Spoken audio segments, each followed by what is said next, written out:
Hey, welcome to the Brownie Points Podcast preview episode covering the Browns versus the Eagles coming up next week.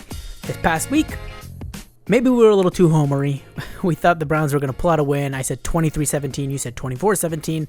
It wasn't anything like that. The Browns got shellacked and a lot of other synonyms. It was terrible. What are you expecting this week against the Eagles? Do you have hope? Are you feeling down? Overall, I'm not feeling good, and there are reasons. So statistically, there might be some reason to think that it could be close, right? Just because offensively right now, the Eagles don't have great numbers. So Jalen Hurts actually has a worse TD to interception ratio than Deshaun Watson does. Deshaun is shocking. Yeah, Deshaun. I think Deshaun's QBR last week was 8. Yeah, I think. But he does have 5 touchdowns and 3 picks, whereas Jalen Hurts is 4-4. 4 touchdowns, 4 picks. So he does not look great in that regard. Their leading receiver is a tight end, actually, Dallas Goedert at 300 yards. Now, mind you, our leading receiver might be a receiver, but it's also barely over 200 yards for Amari Cooper. It's not to say that we're doing better in that regard, but it is something to note. It is something to note. But a lot of that has been injuries.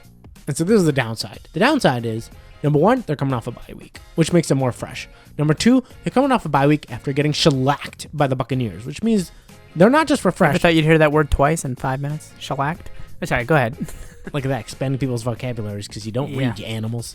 All right. Keep going. All right. They get beat up by the Buccaneers.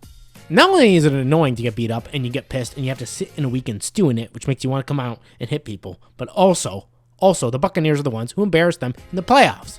And not only did they not get revenge, they got destroyed again, which means they're extra angry. And they've been sitting around. And I believe it looks like that they will have both A.J. Brown and Devontae Smith back. Yeah, and that's scary to think about. And let's be real. The Browns have become that team. The Eagles have circled the Browns on their calendar as their get-right game. I think the Eagles are looking at this as like, this is how we get our season back on track. We're going to go in and we're going to beat up on the Browns, get our mojo back. I think that's what they're thinking. And when we were digging into the stats to prep, and it was like, all right, maybe there's some hope here because the Eagles' defensive line has actually not been very good at generating pressure. They had no sacks coming into week 4. I think they got 1 in week 4. So basically no sack generation. That could do a lot because our offensive line has been terrible. But when they played the Raiders and then Max Crosby was out, it didn't help. So this offensive line is at that level where they're so bad. It doesn't matter what the other team has on defensive line. They're going to make everybody look good.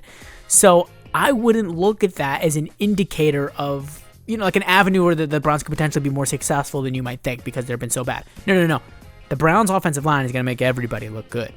And then there's the other aspect of they have our Achilles heel, which is 2 good receivers. When you have a second really good receiver who's that big, fast guy, Emerson struggles. Emerson really struggles with those guys who are like high-level, quick guys. Yeah. He doesn't do well with them. And Devontae Smith, if they have both, Devontae Smith is more than capable of making him look stupid over and over and over again. And our run defense is not what it was last year. The Raiders gave us some problems, and the Raiders don't have a good run game. They had the worst run game coming into that game. Against just this past week against the Commanders, Austin Eckler broke off a couple big runs. Robinson was doing what he needed to do. No problem. Saquon's no joke.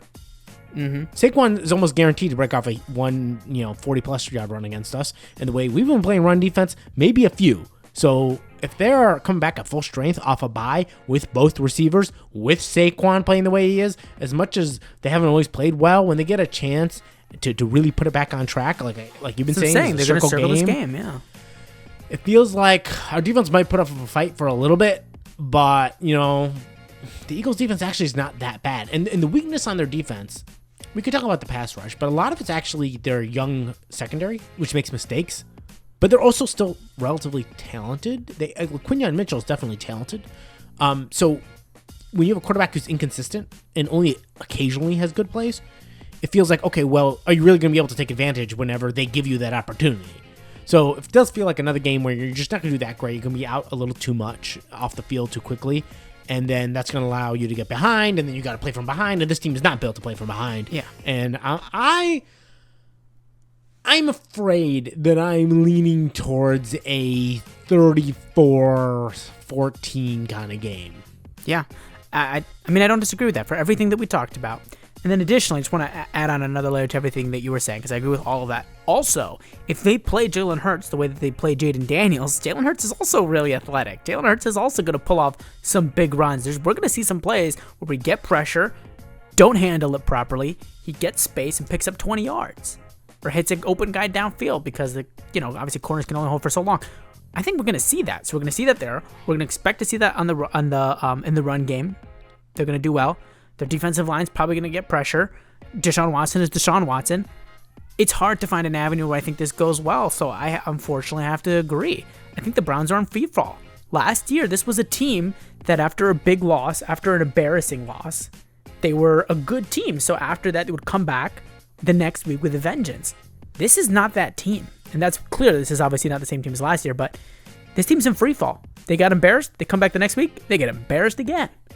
So I have no reason to believe it's going to be any different this week. And I think the Eagles are circling this game as a game to get back on track. I think this game's also going to be a blowout. I think the Eagles are going to win this game 27 to 13. I don't think they're going to score very much more than that because I actually think they're going to get up pretty handedly by the first half. And I think they're just going to play a bit more keep away, for the rest of the game. And so I think they'll end up with about 27. Browns have about 13. I'm thinking 1 touchdown, 2 field goals, probably a 50-yarder in there to make up for a bad. I'm throwing an extra score because of the fact they're coming off an embarrassment and trying to get their season more steady. Maybe, but I do want to say there is one thing because in the NFL, if we learn anything in the NFL this year so far, you do have to watch out for the shockers.